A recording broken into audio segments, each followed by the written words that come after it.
La leçon d'aujourd'hui, ça concerne le chapitre 7, la mole et la quantité de matière pour les troncs communs BIOF dans l'axe chimie. Notre objectif, c'est de déterminer cette notion-là et d'être capable de l'utiliser pour déterminer des grandeurs qu'on va définir par la suite. Donc on commence par une introduction, c'est la façon de compter. Pour la première activité qu'on va utiliser, c'est comment compter les petits objets. L'activité 1.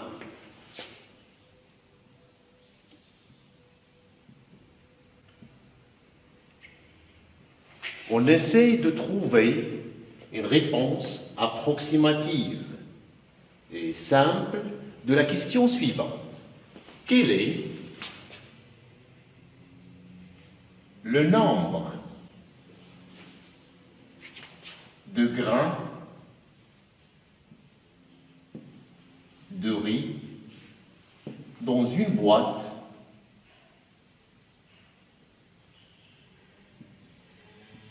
de masse? Bien sûr, une boîte de riz de masse M est égale à 500 grammes. On essaie de trouver une réponse simple et approximative, donc nous aurons des propositions à la tête, soit la première proposition, soit de compter grain par grain, soit de compter par groupe, et on fait la somme. La troisième proposition, c'est de peser une masse de 10 grammes de riz. On compte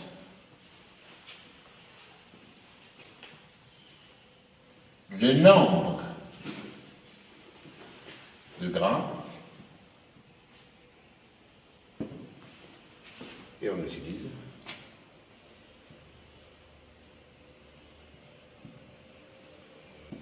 la règle de 3.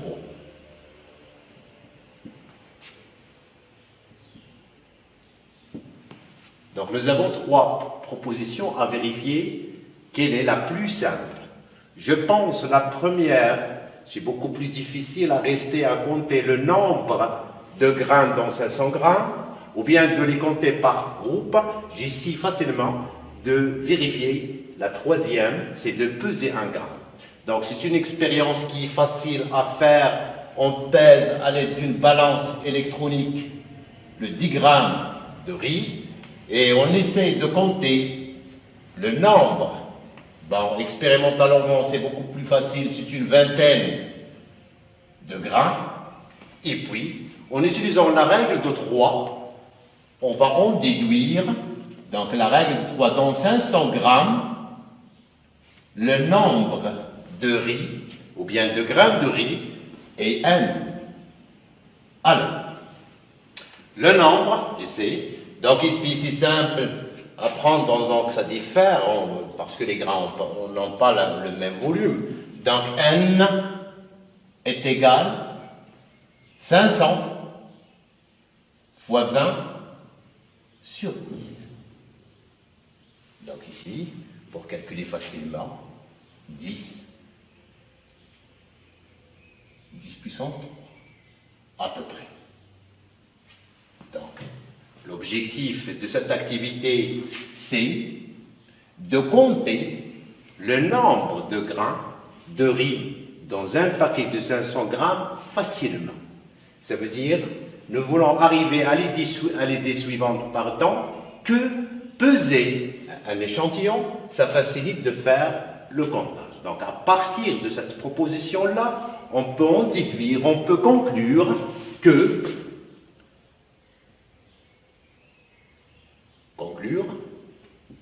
on fait la conclusion, peser, c'est bien sûr, compter.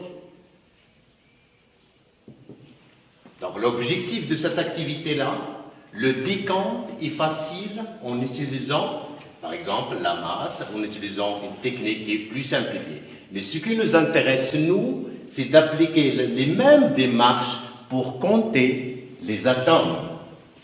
Deuxièmement, donc l'idée, c'est comment peut-on calculer, compter les atomes dans un échantillon. Pour cela, je considère une deuxième activité, beaucoup plus simple.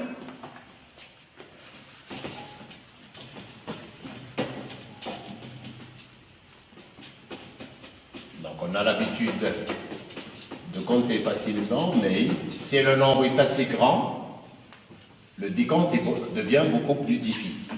Alors, la deuxième activité qui va nous aider à définir notre concept, c'est l'activité 2, on pèse, à l'aide d'une balance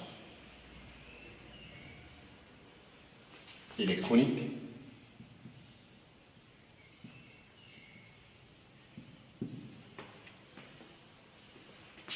un clou de fer.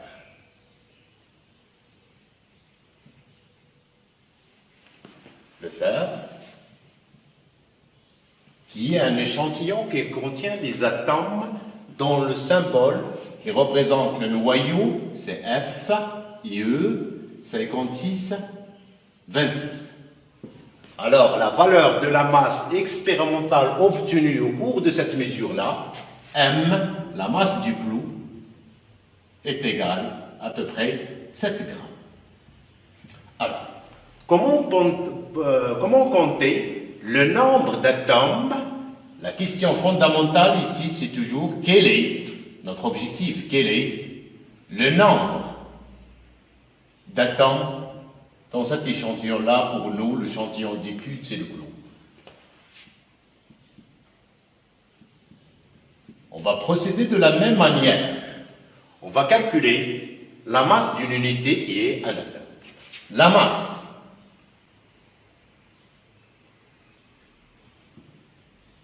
d'un atome de fer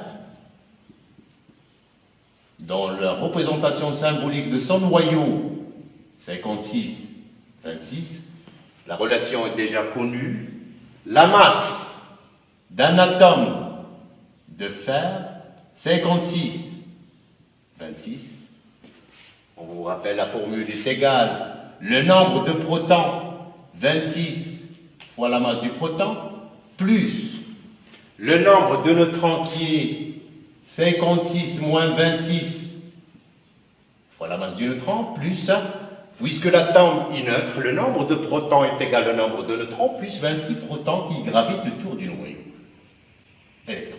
Pour faciliter les calculs, on néglige la masse, dans le but de faire des calculs simples, on néglige la masse des électrons et on prend et on considère que la masse du proton est à peu près la masse du neutron est égale à 1,66. Bon, bien sûr, je précise de calculer facilement. 10 puissance moins 27. Alors, la formule simplifiée de la masse d'un atome dont le noyau symbolique, bien sûr, est égal à 56.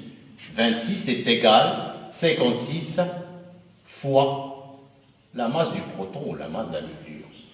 Alors, un calcul simple est égal à 56 fois 1,67 10 puissance moins 27, bien sûr, kilogramme, est égal. Je fais un petit calcul. Essayez d'utiliser la calculatrice, la 56 fois 1,67. Ça me donne une valeur approchée de 93,52. N'oubliez pas le 10 puissance, la puissance. Voilà. Voilà la masse d'une entité chimique dans l'échantillon considéré qui est le clou. Alors, comment peut-on déterminer le nombre d'atomes dans la masse de l'échantillon? en utilisant la règle de 3, un atome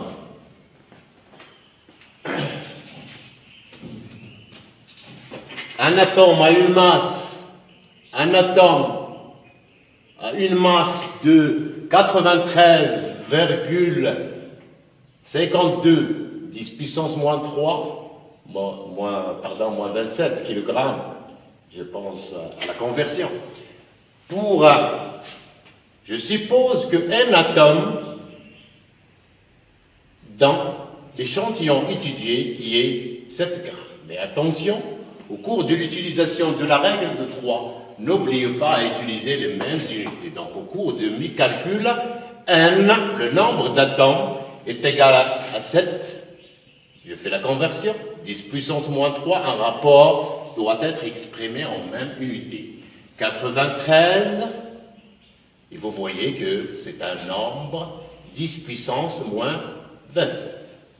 Une petite minute ou une petite seconde pour calculer ce nombre-là. 7 moins 3 divisé par 93,52 moins 27 est égal. Voilà, c'est de l'ordre de à peu près 7,48 10 puissance 22.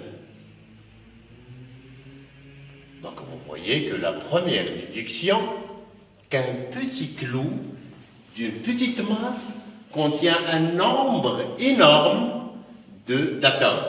Ça veut dire, si on reste toute la vie à compter ce nombre-là, on ne va pas arriver à le terminer. Donc on va chercher une méthode adéquate qui nous permet de calculer facilement. C'est pour cela, voilà, que les chimistes essaient d'introduire la même méthode utilisée dans la vie courante. Ça veut dire on achète par exemple les feuilles par paquet, on achète les feuilles les œufs par un paquet de trentaine, alors on va utiliser la même méthode. Alors, ce qu'on va déduire à partir de notre activité, c'est d'appliquer les mêmes méthodes utilisées dans la vie courante pour la chimie, pour faciliter les choses. Alors, en conclusion, conclusion, les chimistes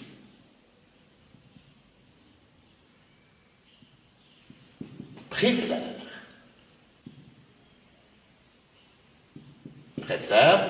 de faire le décompte. Donc je m'excuse pour l'écriture. Le décompte par paquet.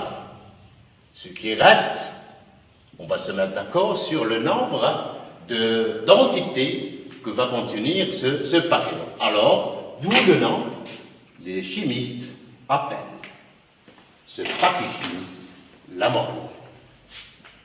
Le paquet chimique, c'est un ensemble d'entités. Le paquet chimique est appelé la mole. Donc, au lieu de compter les entités chimiques parce qu'elles sont très nombreuses, alors on va les compter par le paquet et les chimistes essaient de donner un mot spécifique, c'est la mole. Lorsque vous entendez la mole, ça veut dire vous parlez d'un ensemble d'entités. Ce qui reste, il faut déterminer quel est le nombre d'entités dans ce paquet-là chimique qui est la mole. C'est notre objectif. Dans grand 2, on va essayer d'expliquer dans grand 2 la mole ou le paquet chimique. Dans grand 2, la mole ou bien la quantité de matière.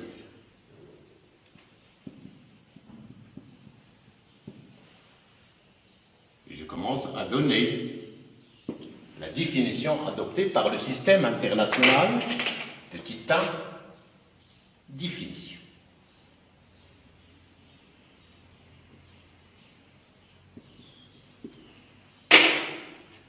La mole est une unité de base dans le système international. Il est adopté en 1971. C'est une unité de base utilisée principalement en chimie et en physique. On ne peut pas parler de la chimie, on ne peut pas traiter la chimie sans indiquer cette notion-là. D'où elle est très intéressante donc, de la comprendre. Le système international a défini la mole comme suit. La mole est la quantité de matière d'un système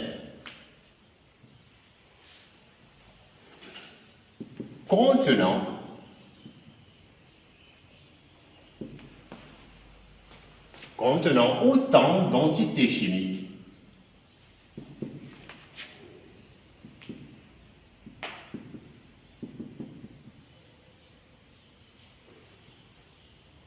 qu'il y a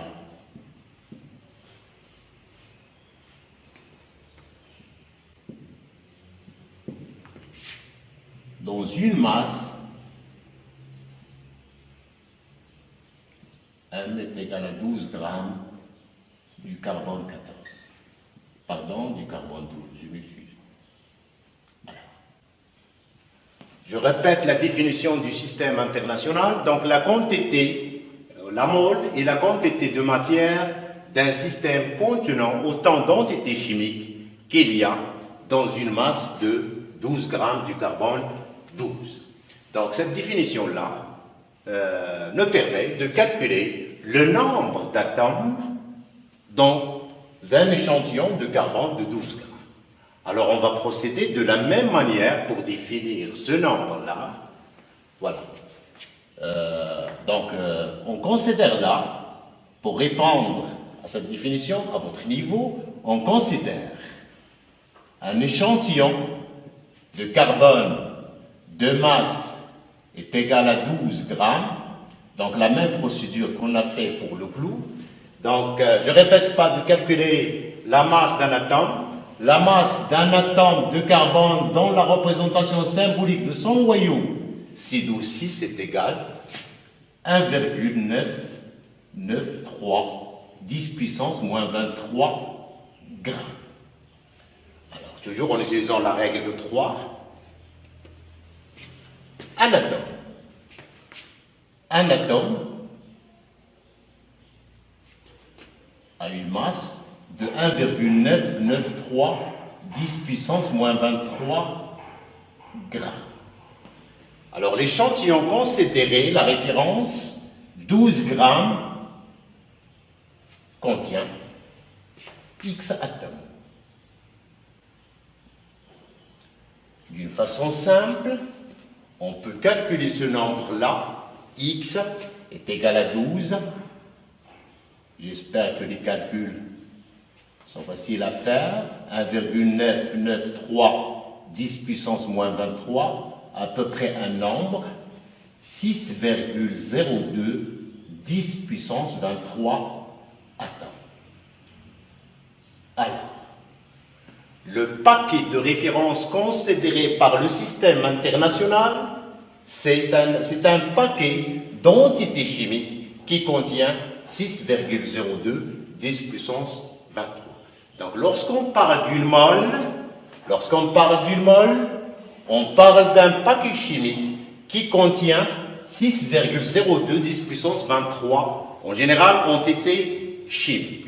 Alors, donc le premier chimiste qui veut introduire ce nombre-là dans la chimie pour faciliter, comme j'ai dit, le décompte, c'est Avogadro. C'est pour cela qu'on définit la constante d'Avogadro comme suit. On définit la constante d'Avogadro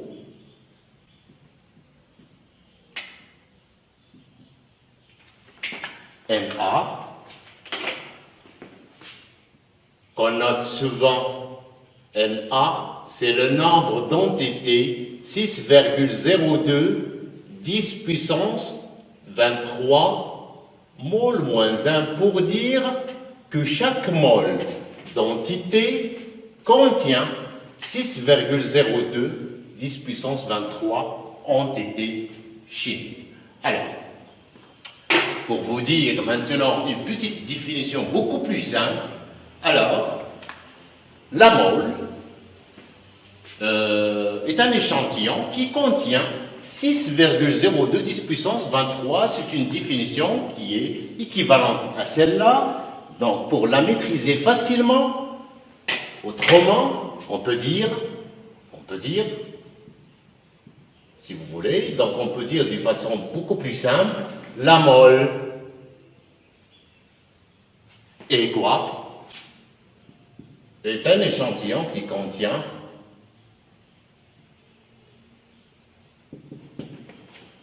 pour faciliter la définition, qui contient 6,02 10 puissance 23 entités chimiques.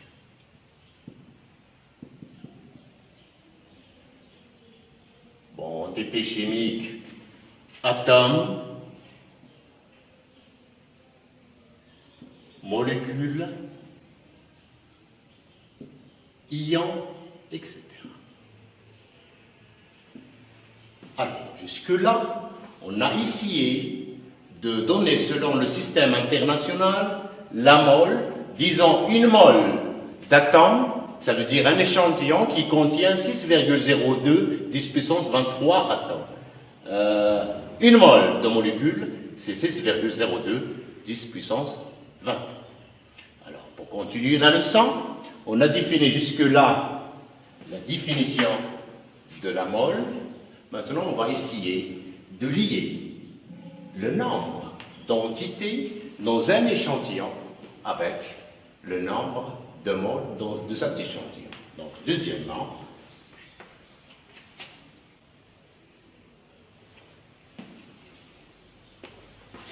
le nombre de moles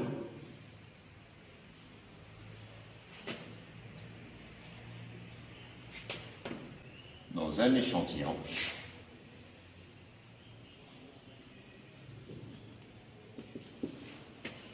et le nombre d'entités.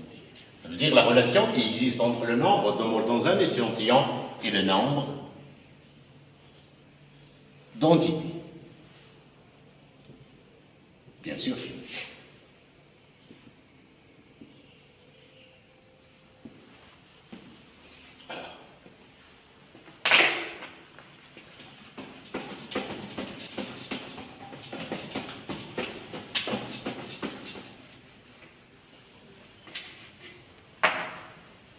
On considère un échantillon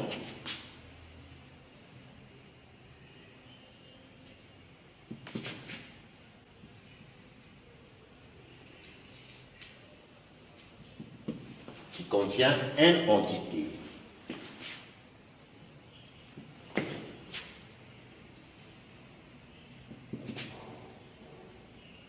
Entité chimique.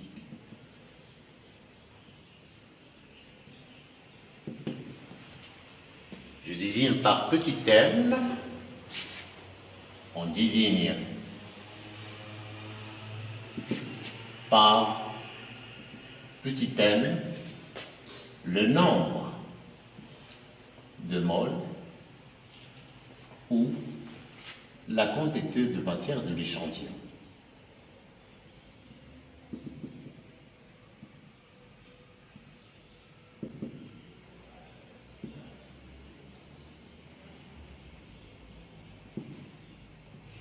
Alors, donc, un échantillon qui contient n entités chimiques est formé certainement de n moles. On va utiliser la référence qu'on a déterminée précédemment. Chaque mole, une mole, contient Na entités chimiques. Donc, pour notre échantillon d'étude, il contient n entités. Ça veut dire qu'il est formé d'un nombre n de moles. Alors, la règle de 3 nous permet d'en déduire une relation beaucoup plus simple qui va lier le nombre d'entités et le nombre de moles ou la quantité de matière. N, le nombre de moles N est égal le nombre d'entités qui forment l'échantillon sur le nombre d'Avogadro N. Alors, disons que l'unité du nombre d'Avogadro pour dire qu'une mole contient, donc elle est exprimée en mole moins 1. Le nombre d'individus sans unité, donc la quantité de matière est exprimée en mol. Donc l'unité de la quantité de matière dans le système international est le mol, sans E. Dans le système international, l'unité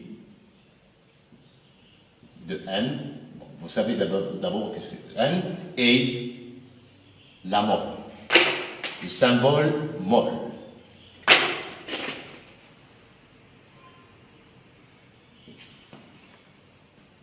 Donc la quantité de matière, pour définir la quantité de matière d'un échantillon, il suffit de savoir le nombre d'entités chimiques qui forment cet échantillon. Donc une petite application pour éclaircir la formule, ça veut dire de lier. Une petite application.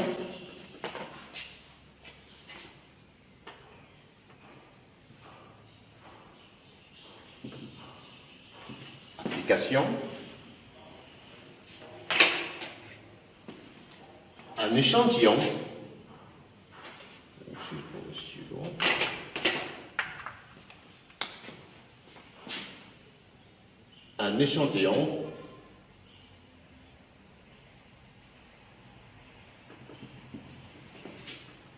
est formé par des molécules, donc j'essaie de vous donner des applications beaucoup plus simples, des molécules d'eau. H2O.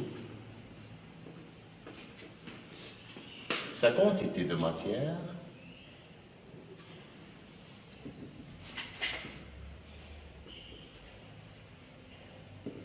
N est égal à 1,5 mol.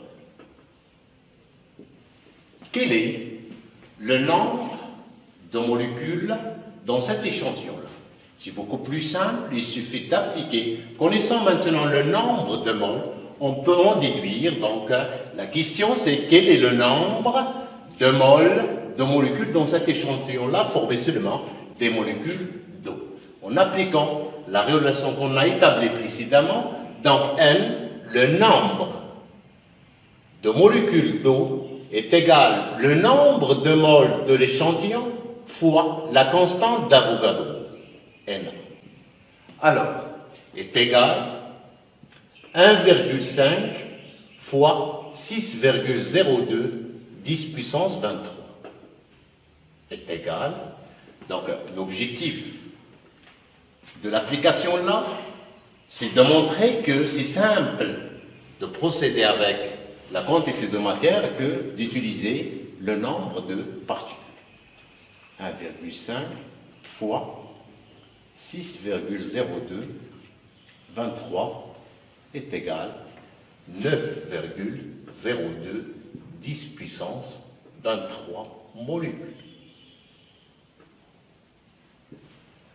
Donc, par cette application-là, on termine la première partie de la leçon dans le but à suivre pour déterminer les grandeurs molaires.